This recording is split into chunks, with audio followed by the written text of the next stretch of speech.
जब कोई भी आपदा आती है, अगर वो एक व्यक्ति तक, उसके परिवार तक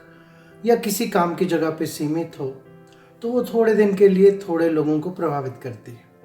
लेकिन अगर कोई आपदा हो जो कि पूरे समाज, देश या विश्व पर छा जाए, जैसे कि कोरोना वायरस का पैंडेमिक के कारण हुआ, उसकी वजह से हर किसी की सोच, हर किसी की बात जो देखते हैं, समझते हैं अब के बारे में, आगे के बारे में, सिर्फ वैसी ही चलती है। और अगर वो सोच नकारात्मक हो, क्योंकि उसमें अंदेशा है, उसमें आपत्ति की बातें मन में चलती हैं, उसकी वजह से दूसरों के ऊपर आशंका है, या आने वाले चीज़ों को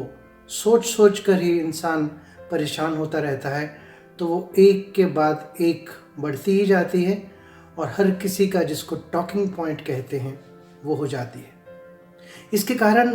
कुछ लोग शिकार हो जाते हैं डर के, कुछ आशंका के, जिससे कि ज़्यादा देर चलने के बाद वो एंग्जाइटी का रूप धारण कर लेती है, जिसकी वजह से बहुत बेचैनी रहती है, नींद नहीं आती है, भूख नहीं लगती है, चिड़चिड़ापन रहता है, किसी से बात करने की इच्छा नहीं होती है। और अगर वो बहुत जल्दी जल्दी आए या बहुत ज़्यादा तेज़ आए या कुछ देर के लिए रहे, तो वो पैनिक अटैक्स बन जाते हैं।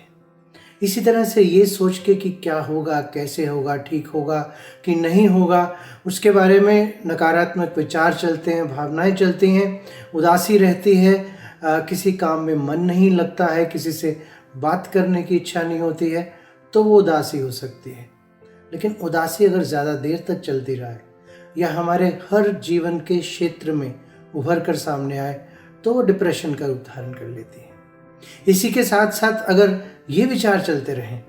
कि क्या जिस व्यक्ति के पास मैं खड़ा हूँ उसको कोई बीमारी तो नहीं है,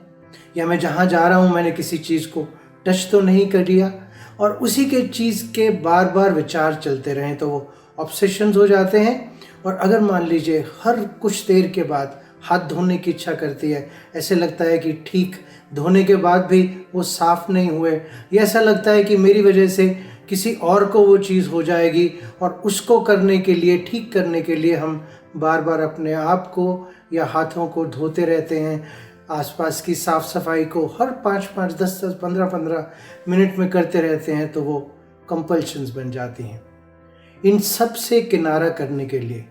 अगर हम किसी चीज़ का सेवन करते हैं, मादक पदार्थों का, शराब, तंबाकू, दूसरी ड्रग्स का या सेडेटिव्स का, तो एडिक्शंस बन जाती हैं। आज के समय में माहौल में कई कारण हैं जिसकी वजह से लोगों में अलग तरह की मानसिक तकलीफ़ें सामने देखने में आई हैं, लेकिन उनके हल जो हैं बहुत आसान है अगर हम अपनाना चाहें। जी हाँ, अगर हम इन्फोडेमिक को, यानी बहुत ज़्यादा इन्फॉर्मेशन को कम कर दें, अगर हम अपनी रोज़ की रूटीन को बनाए रखें, शारीरिक रूप से भी, मानसिक रूप से भी, अगर हम जो चीज़ मुझ पे अफेक्ट कर रही है उसमें ही बिजी रहें, आसपास वालों के साथ क्या हो रहा है, आसपास वाले क्या कर रहे हैं, इसके बारे में हमेशा ना सोचते रहें, ना अंदेशा अपने मन में लाते रहें, तो हमारा मन दूसरी चीज़ों से हटकर अपने सकारात्मक रूप को दुनिया तक लाने में मदद कर पाएगा। अगर हम इस समय को, जिसमें कि कई लोग जिसको लॉकडाउन कहते हैं, जिसमें कि लोग दूसरों से हटे हैं, कटे हैं, लेकिन अगर वो इसी समय को दूसरों के साथ जो संबंध अच्छे नहीं थे उनको ठीक करने में, या जो ठीक ठाक थे उनको बढ़ाने में, या नए लोगों के साथ, पुराने लोगों के साथ जिनके साथ संबंध थोड़े से पुराने हो गए थे, उनको नयापन एक रूप देते हैं, तो वो सिर्फ सामाजिक रूप से ही नहीं, लेकिन हमारे मन में एक ऐसी भावनाओं को उत्पन्न करता है जिससे हम दूसरों को भी कुछ दे सकते हैं। अगर हम वो व्यक्ति बने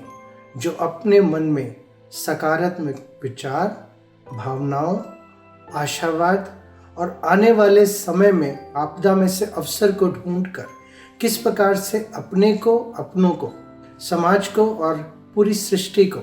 ठीक रखने का बीड़ा उठाता है, तो हम हर कोई एक दूसरे के साथ मिलकर इस तरह की तकलीफ़ का, आपदा का सामना कर सकते हैं। उसके लिए कुछ बेसिक प्रिंसिपल जो कि साइकोलॉजिकल भी हैं, आध्यात्मिक भी हैं, शुक्राना, gratitude for everything that we have.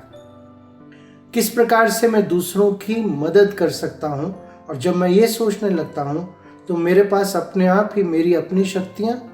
आसपास की शक्तियाँ और भगवान की शक्तियाँ आनी शुरू हो जाती हैं। और जब हम देना शुरू करते हैं तो अपने आप हमारे अंदर वहाँ से जहाँ पे कि हमें पता भी नहीं था, कई तरह की मदद आनी शुरू हो जाती है, और उससे सिर्फ हमें ही नहीं दूसरे लोगों को भी फ़ायदा मिलता है, जिसको कहते हैं अल्ट्रुइज्म। और इन सब कारणों की वजह से जो छोटी मोटी मानसिक समस्याएं हैं वो तो ठीक हो ही जाती हैं, और अगर कोई बड़ी समस्या है तो उसके लिए किसी सही व्यक्ति से, काउंसलर से, साइकेट्रिस्ट से, मेंटल हेल्थ प्रोफेशनल से सलाह भी लेनी ज़रूरी है। लेकिन ऐसे समय में ही एक दूसरे की मदद कर कर हम उस बात को सार्थक कर सकते हैं कि this to shell pass, because tough times do not last but tough people do.